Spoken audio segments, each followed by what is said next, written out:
Hi guys, I have a fun video today. So I want to talk about something I get questions about all the time, and that is how B2B startups should start using social media. Social media is often quite misunderstood, and the value that it can bring to your business is often quite misunderstood as well. It's seen as this nice to have, or it's seen as something flippant or something that could be done really quickly, or just without much thought. And while yes, it's true that it doesn't take much time to write a sentence or two and share something on social media, that part is quite quick in and of itself.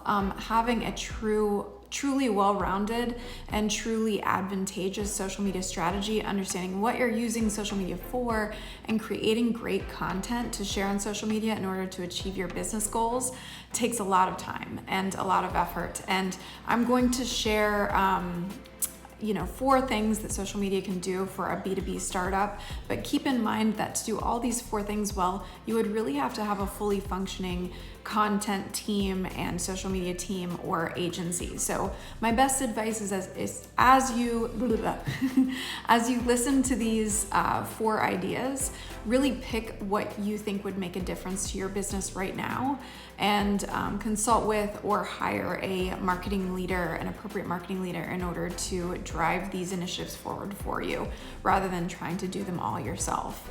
Especially if you're well-funded. This is a place where it can bring your business a lot of value, so there's no reason to do it cheaply if you do have the funds. Spend the marketing budget and get the most out of it. So the first thing that social media is going to do for you is it's going to help you build brand equity.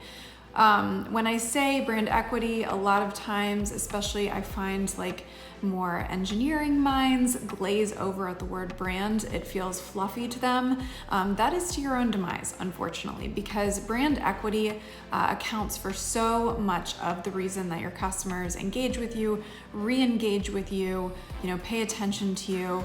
Brand equity is simply building your reputation, and what that means is you will stay top of mind with customers all the time.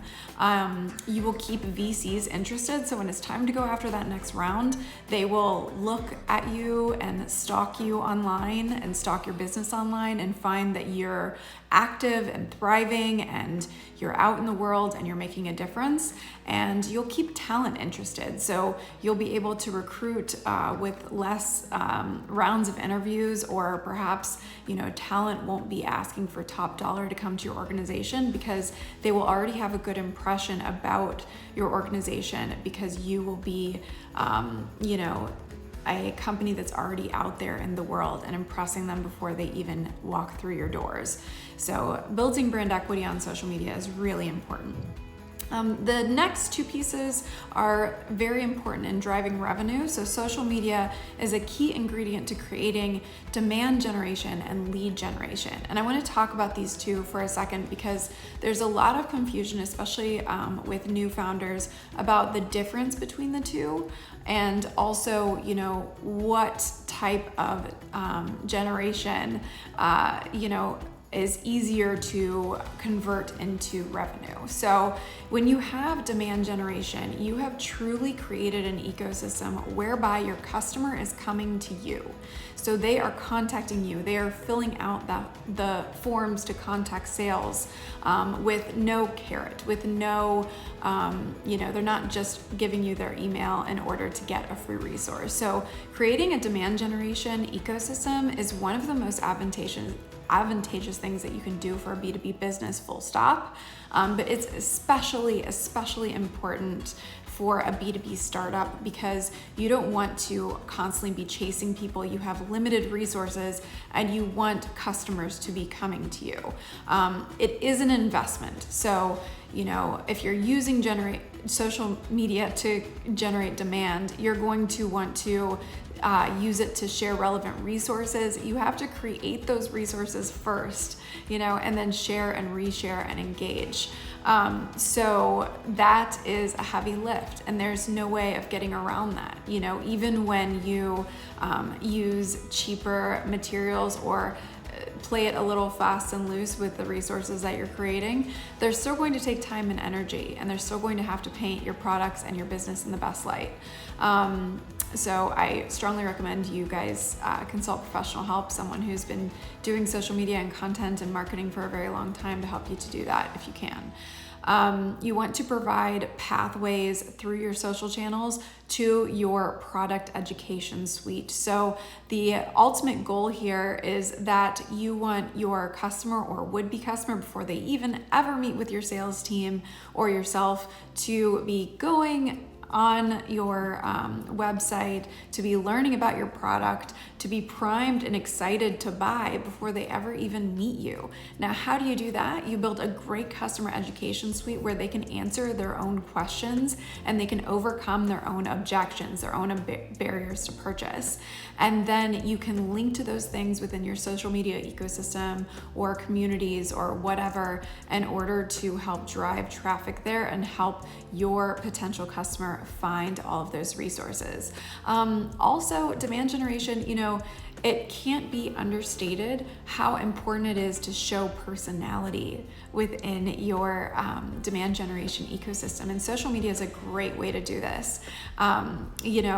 Almost every company that I have ever worked with on a B2B basis, when you interview these customers, they say, we really care about the vibe. We really care about hiring a company that we're excited to work with. We're buying a product from you, but we're also going to be talking to you. You're going to be onboarding us. You're going to be helping us troubleshoot. We want to get along with you. We want you to be the type of, company with a group that helps us get smarter, helps us learn more, and makes our day a little bit better, when we interact with you. So make sure that you're showing personality in your social media if you can. And you also, within this demand gen ecosystem, and social media specifically, you are providing value to your customer before they even purchase. So tools, resources, things that you can share with them to help them get better at their job, feel better about their job, stay at the top of their game.